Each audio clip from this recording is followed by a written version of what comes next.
when she was crowned. Coronations are a declaration of our hopes for the future.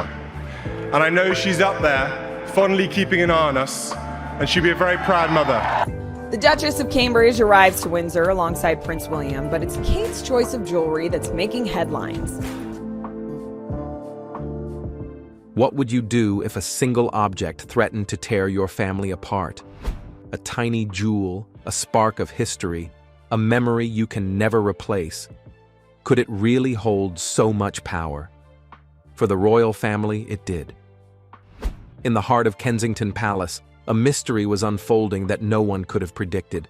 A sapphire brooch, a wedding gift, and a symbol of love had vanished, and suddenly, trust and loyalty were on the line. Who could have taken it? Was it an accident, a daring act, or something far more complicated? And when the truth finally came out, would it heal old wounds or deepen them forever? Behind the glittering gowns and royal smiles, secrets were ready to surface, testing family bonds and challenging traditions that had lasted for generations. In this world, even the smallest mistake can send ripples through history. And this one brooch, it was about to do just that. Beautiful tiara, the girls of Great Britain and Ireland tiara, familiar to us as well because we see it reproduced so many times. The missing sapphire.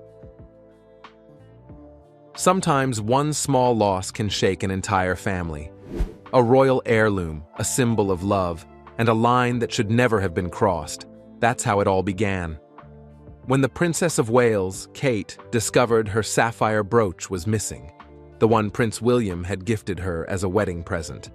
She never imagined what that single moment would lead to. Behind the quiet walls of Kensington Palace, a storm was beginning to build. There were no signs of a break-in, no alarms, no damaged locks. The vault was untouched. Only a few trusted people had access to that private jewelry collection. Among them was Queen Camilla, the woman who had spent years trying to find her place in the royal family. But this time, she faced a painful choice: protect her granddaughter or defend a past that was never truly hers. Because the person seen wearing that same brooch was none other than her granddaughter, Lola Parker Bowles. For Prince William, the loss cut deeper than anyone could guess. The brooch wasn't just jewelry, it was tied to his late mother, Princess Diana, a connection to her memory, love, and grace. Losing it felt like losing a piece of her all over again. William now faced an impossible choice: keep family peace or stand up for what his mother's legacy meant to him. What started as a quiet mystery soon became a family crisis, one that would test loyalty and truth and leave no space for easy forgiveness. It all began with one sapphire brooch. In the royal world, every move is watched, every word analyzed, and even the smallest mistake can set off waves that reach far beyond the palace gates. Over centuries, the British monarchy had survived love scandals, rivalries, and hidden power struggles, always behind polite smiles. By the summer of 2025, King Charles III was still working to steady his reign after years of turbulence. Just as things seemed to be calming down, this private loss lit a new spark beneath the surface. What looked like a simple missing jewel soon turned into a much deeper conflict, one that revealed old wounds between the legacy of Princess Diana and Queen Camilla's fragile standing within the royal family. This moment would test loyalties, reopen old scars, and quietly change the monarchy forever. Shadows inside the palace. In Edinburgh, the city was getting ready for a royal visit. The streets were calm, the air cool, and everything was set for the Princess of Wales's upcoming event focused on children's mental health. Now they're backing an initiative to boost mental health. The royal couple have been in touch with mental health charities they're patrons of, having highlighted the issue frequently. A cause close to her heart. With her warm smile and steady grace, Kate had become a symbol of a modern, grounded royal family. But just as she prepared for her trip, something unexpected changed everything. In her private rooms at Kensington Palace, Kate began her usual pre-travel routine, checking her jewelry box, organizing the few pieces she took on engagements. The polished wooden box on her dressing table held her most personal treasures, gifts from William, family heirlooms, and keepsakes tied to Princess Diana's memory. Among them was the sapphire brooch, a 19th century piece once made for Queen Victoria by Prince Albert. It had been passed down through generations before William gifted it to Kate after their wedding in 2011. The deep blue stone, surrounded by tiny diamonds, held meaning far beyond its beauty. It represented Diana's spirit, grace, strength, and love. Kate had worn it during her first pregnancy announcement with Prince George, making it part of her own family story. That's why, when she opened the box and saw an empty space where the brooch should have been, her heart dropped. She froze, unable to believe it. Known for her calm nature, Kate rarely showed panic, but this time was different. Her hands trembled slightly. She whispered under her breath, "This can't be happening." There was no reason for the brooch to be missing. It wasn't on public display, and no one outside her close circle had access to it. She immediately called for Mr. Alfred, the palace's long-serving butler, a man who had worked with the royal family for decades. He looked uneasy. "Your Royal Highness," he said carefully, "I checked all the logs. No one has taken out that item. The security system shows nothing unusual." Kate's expression didn't change, but her mind was racing.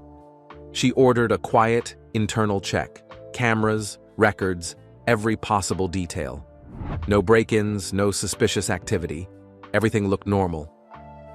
Then she noticed something small but important. A record noting that Queen Camilla had recently visited the Royal Jewelry Archive for a charity event about royal heritage. Kate felt her chest tighten. Camilla had always been kind to her, at least on the surface, but the weight of history between their families had never fully disappeared. Kate preferred peace and respect, not confrontation, yet this felt personal. That afternoon, she told William what had happened.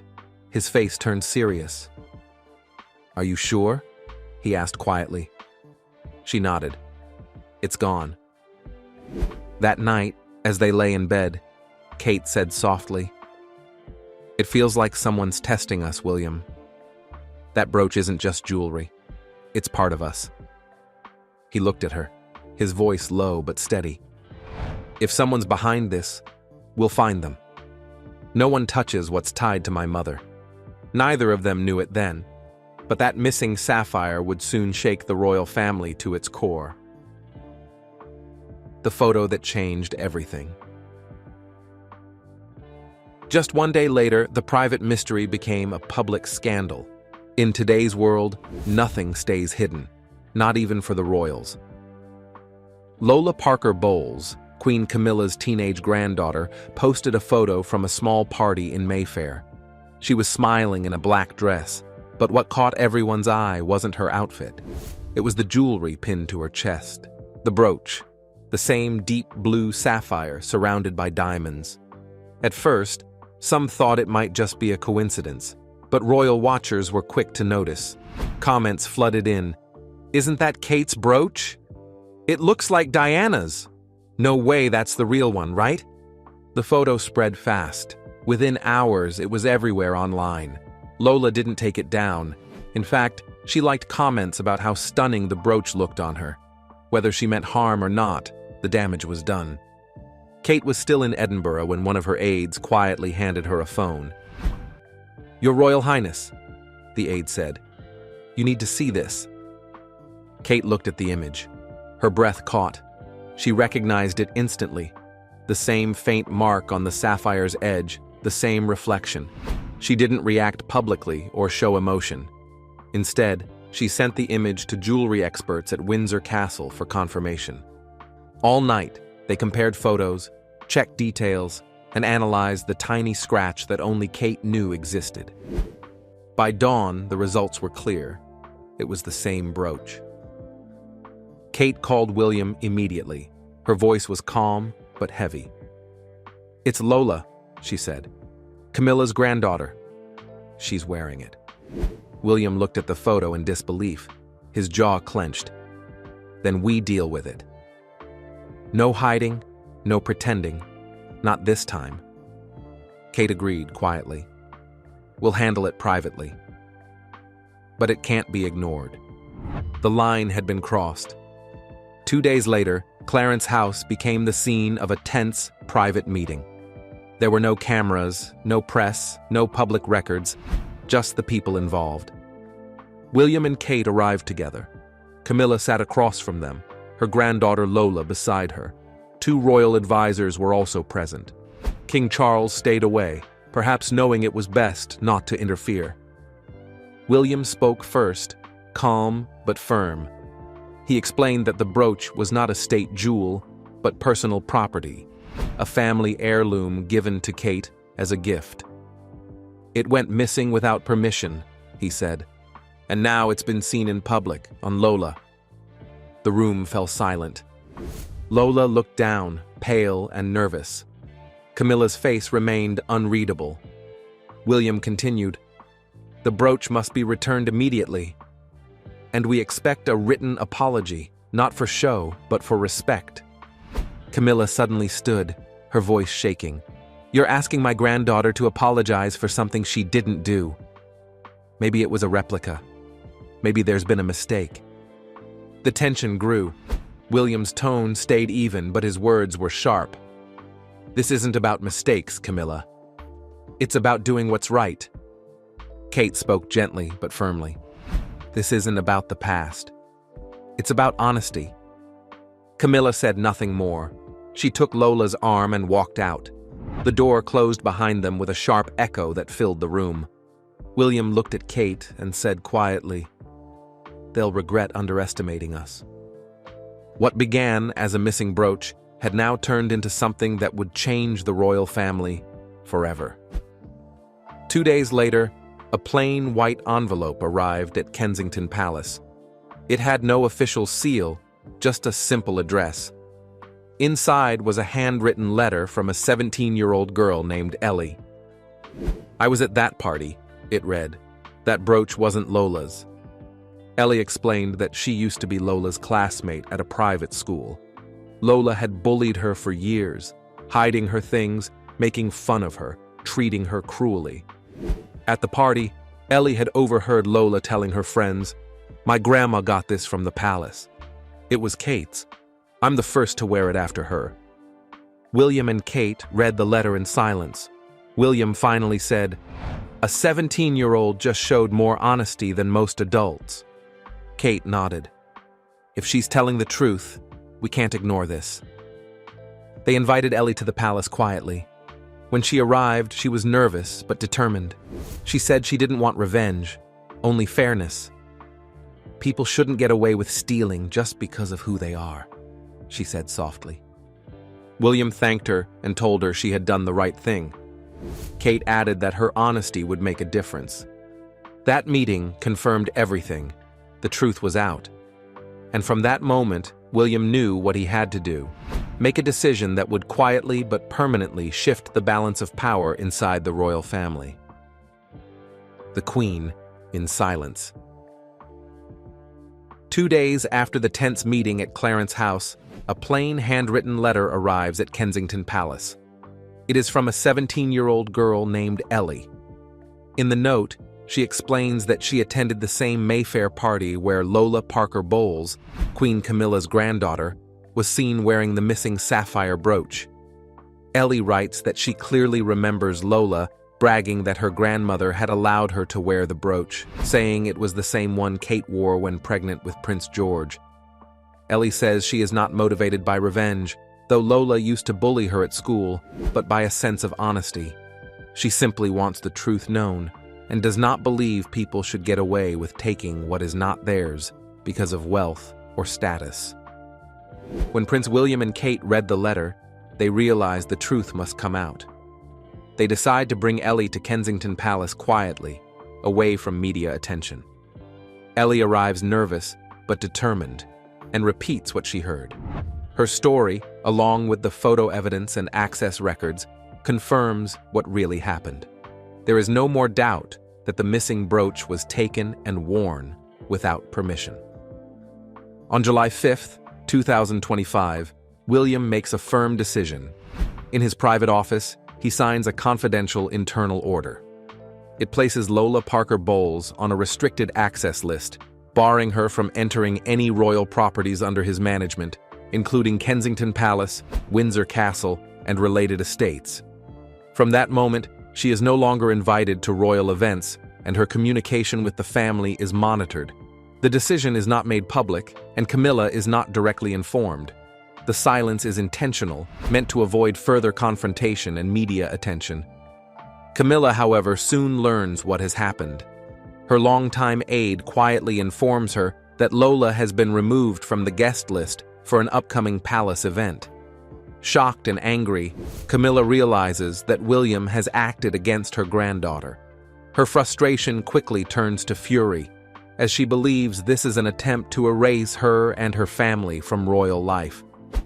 Inside Clarence's house, staff sense the tension. Whispers spread that William has begun to take real control of the royal household, and that the balance of power is shifting toward him and Kate. Silent shifts, the royal balance redrawn. Meanwhile, William and Kate continue their daily routines with calm determination. They walk together through the gardens of Kensington Palace, both aware that their decision has quietly redrawn family boundaries. For them, it is not about revenge, but about protecting their children's future and honoring Princess Diana's memory. The matter is settled not through confrontation, but through quiet, firm action. Each step through the neatly trimmed hedges and blooming flowers feels symbolic, a reminder that growth often comes after turmoil, and peace can be quietly enforced without words. At Balmoral Castle, King Charles holds a private meeting with Camilla to discuss upcoming royal engagements. Midway through, she leaves suddenly, leaving only a short note for her secretary stating that if her granddaughter is no longer accepted as family, she no longer wishes to oversee any royal duties. Back at Clarence's house, Camilla cancels all her public appearances, including 3 major charity events. The once lively home grows silent and empty. Those close to her say she does not cry, but it is clear that she is deeply hurt and feels betrayed. She spends long hours alone by the window, unable to sleep, reflecting on everything she has lost. Her greatest pain is not from the public scandal, but from losing William's trust, as she always saw him almost like a son. Even her closest confidants whisper that her sense of isolation is palpable, the walls of Clarence's house echoing with the emptiness of what once was. King Charles, still at Balmoral, receives a full report on the situation. He listens quietly, aware that the cost of his crown continues to rise. He knows his son acted to defend Diana's legacy and understands that this was a line that should never have been crossed. For Camilla, the realization slowly sinks in that she has not been officially removed from her role, but has been quietly isolated. Invitations stop coming, messages go unanswered, and meetings are postponed indefinitely. She remains queen in title, but no longer has any real place in the inner circle. Her world grows smaller, reduced to her private garden and empty halls, and the grandeur she once commanded now feels hollow. On July 7th, 2025, a new official royal family photograph is released. It shows William, Kate, and their 3 children standing in the gardens of Windsor alongside Princess Anne, Prince Edward, and Sophie. The picture radiates unity, optimism, and the image of a modern royal family. However, it does not include King Charles or Queen Camilla. The palace explains that the photo focuses on members directly involved in youth initiatives, but few believe this. The media quickly picks up on the omission, calling it a sign of a quiet shift in royal power. Headlines across newspapers and television suggest that William and Kate are now the true face of the monarchy, leading with integrity and strength. Commentators note the subtle yet unmistakable message. The torch has been passed, not with fanfare, but with purpose. In Clarence House, the silence continues. 2 of Camilla's senior staff members resign, and no new events are announced. Her public image begins to fade, replaced by growing speculation that she has been quietly sidelined. Those who once defended her now remain silent. She spends her days alone, reflecting on how years of effort to be accepted have crumbled in an instant. King Charles does not intervene, choosing instead to maintain distance. In a private letter, he tells her he cannot stand by her this time, leaving her to grapple with the stark reality that influence and title do not always guarantee respect or connection. Camilla remains queen in title, but she is now a figure without real power. Her crown still rests on her head, yet she lives in quiet isolation, a reminder that silence can sometimes speak louder than any public punishment. William and Kate choose not to comment publicly on the situation. They move forward with calm determination, focusing on their duties, their children, and the legacy they wish to protect. Their strength comes not from speeches or scandals, but from steady, quiet action. They understand that leadership is measured in patience, consistency, and the ability to protect what truly matters, even when no one is watching. In the end, the balance of the royal family has shifted, not through confrontation or headlines, but through deliberate restraint and measured decisions. True authority, it seems, is not always claimed with words. Sometimes it is proven in silence. The monarchy has endured, its future guided by the next generation, and the memory of Princess Diana stands firmly protected. Even as the world watches, it is the quiet choices behind closed doors that will shape the crown for years to come.